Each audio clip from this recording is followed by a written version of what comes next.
Welcome and hello. This is a video lesson in PyDssTools titled Paired Data Writing. We're going to be writing some paired data sets in this lesson. I'll show you how to do it.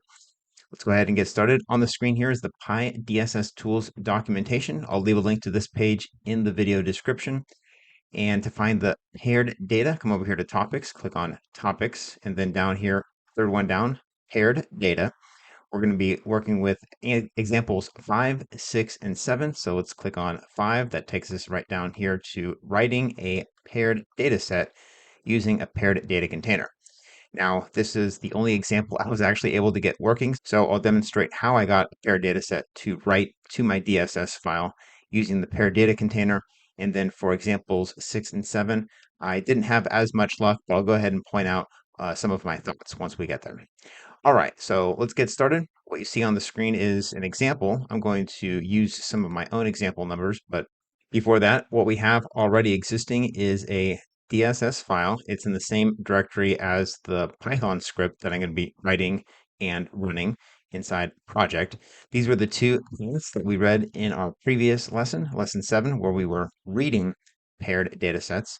So we're going to add a couple more paths to this .dss file, but we're going to use the PyDssTools library to help us make that happen. So right here is my Visual Studio. I have a script.py file open up right here. You can see that is also in the same project directory as my data.dss file. This is the file that we're editing. And to save us some time, I'm just going to paste in all of the code I have prepared. Here it is. I'll explain it one line at a time. At the very top, we're including the paired data container object and the DSS object. The latter is for opening up the data.dss file, which we're specifying right here. And then the former, the paired data container, this class allows us to create a paired data container object, which is going to be referencing that specific path, which doesn't yet exist because we're going to create the container. And then the very last line in this script, put_pd, is going to use that paired data container as an argument to create a new paired data set. FID here is our file handler. Okay, so what we're doing on all these rows right here is to assign attribute data to our paired data container object. All right, pretty straightforward. The actual data is going to be a rating curve. So you may have noticed that in part C of the pathing, we have stage as the independent variable, and then flow is the dependent variable. So X and Y, horizontal and vertical axes, if you plot out the numbers. Rows, this represents the number of data points per curve, and then number of curves is 1. So right here, I just have one single curve. But if I had different curves, I could add them to the list right here. I would just increase the number of curves right here, and then just add another list to this y_data list attribute as part of the paired data container object. If I had more than just 8 points or fewer, I could change this 8 to the number of points on the rating curve. So if I had multiple rating curves, for instance, which I'll demonstrate a little bit later, I would increase the number of curves, but I would only increase the number of rows if I was going to be changing the number of x values or the number of stage values in this case. One important thing to point out, at least at the time of this recording, which was causing me an error, is there was a y_labels attribute that the example 5 was assigning. So what I mean by that is right here we have pdc.y_labels. And if you go ahead and add some labels, there was an error that was occurring for me in a function, which we'll describe a little bit more later. But if you want it to work, unless it's already been patched, then I would go ahead and just remove this line here where we're specifying the labels. There's some sort of confusion between strings and bytes, I believe, buried somewhere in the source code, or maybe I'm doing something wrong. But anyway, I wasn't able to get it to work when I added that line, so I'm going to take it out. I don't see any y_labels attribute added here. All right, let's go ahead and see if this runs. So I'm going to save, come over here to the terminal window and run it. Okay, so that ran. I do have some system messages right here, which we can remove as well. But before that, let's just go ahead and see if we have a new path here for our rating curve. Going to go up to the view menu, refresh catalog, and boom, right here, is a river one, reach one, stage dash flow for part C. This happens to be Manning's N 0.03. That's just what I labeled it. And if we open up the table data, very nice. Here is our stage, and then here is our flow rate. If we wanted to take a look at the curve, here it is. As the stage increases, so does the flow rate. Now, if we wanted that label, this printout right here to go away, or rather just not be as verbose, then I've done this in a few other videos on PyDssTools. I just pasted in this code right here that is going to take the chatter down to 0, level dot none. So if I save that and then run it again, okay, that ran without any of the extra labeling happening right here.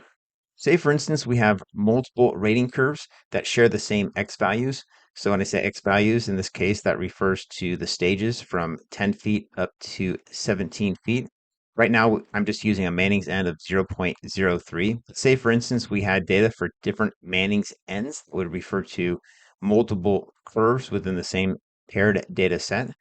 So what I could do instead is, in place of this line, these three lines, which I have highlighted, I'm going to paste in this right here. So what I just pasted in was the same y underscore data attribute, but instead of just one curve, now I have 5 curves for 5 separate Manning's N values. So these values that you're seeing right here in the list of lists is the flow rate associated with the different stage for each different Manning's N. Right, a few more things I need to change is right up here. For curves, I'll change this 1 to a 5. That's right up here on line 11. And then for line 9, I'm going to just remove part F because it said n equals 0.03. In fact, actually what I could do instead is just label it 0.03 through 0.034. Okay, so let's go ahead and see if that runs. I'm going to save that, come back here to the terminal, and then run it. Okay, that ran. Let me refresh my DSS file here. So view menu and then refresh catalog. Very cool. So we have a path. Let's check out the data. And boom, here is that data. What we have is the stage values right here in the column 2. And then columns 3, 4, 5, 6, and 7, we have the flow rates for different Manning's N value. Now, since I didn't add that y underscore labels attribute to the object that we passed in to write this paired data set, then we could manually perform a labeling right here. So you can't type it unless you're in edit mode. You can just go up to edit, allow editing, and now I can go ahead and type in some numbers here. So I'll type in the label for this first Manning's N of n equals 0.030, and then just enter, and then on to the next label. Oops, I beg your pardon. This was 0.031. I was off one row. So this one over here is n equals 0.030, and enter. And n equals 0.034. So got all those typed in. To save it, just go to File and then Save, and then OK. And let's see, if I close that and then open up the table once again, yes, those values did save.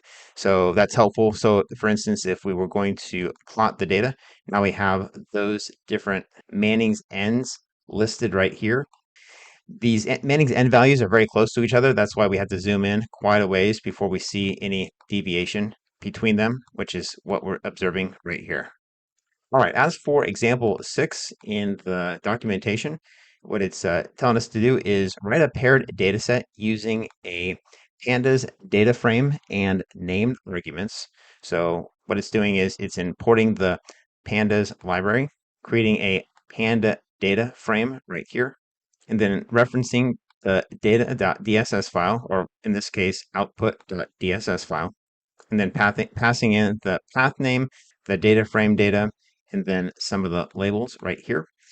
It is these two labels that are giving it a problem. In fact, I'll just go ahead and literally paste this code right here into my Python code. I'm going to have to update the file path, but you'll see what I mean when I'm having troubles with the labels. So back to Python, I'm just going to delete everything and then paste in the exact same data, type in data.dss, and then let's go ahead and run this. So okay, there is a problem. If I check to see if anything new is written right here, it wasn't. Refresh catalog. There's no new paired data sets. There's no new paths at all. There's some confusion when running this set labels function within the paired data container.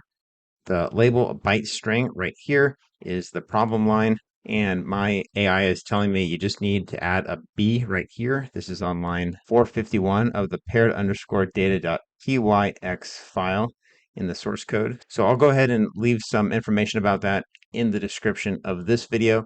I don't want to dig in and try to fix that. Like I said, it may be fixed by the time you're watching this video. Okay. And then as for exercise 7, we basically ran into the same problem. In this situation, it talks about pre-allocating memory to create a paired data set. That's sort of the step one, is to allocate space, a paired data set space. And then after that, we write the data. But we have the same problem as before with labeling, which occurs internally. So it's not something as simple as just removing the labels, running the script to create the paired data set, and then for the fact going in and manually adding those labels. That's not an option for us here in exercise 7 or in exercise 6. So anyway, we got it to work for using the paired data container anyway. That was exercise 5 right here. We created a paired data set using just one curve, and then came back and created a paired data set using multiple curves using the PyDssTools library in Python.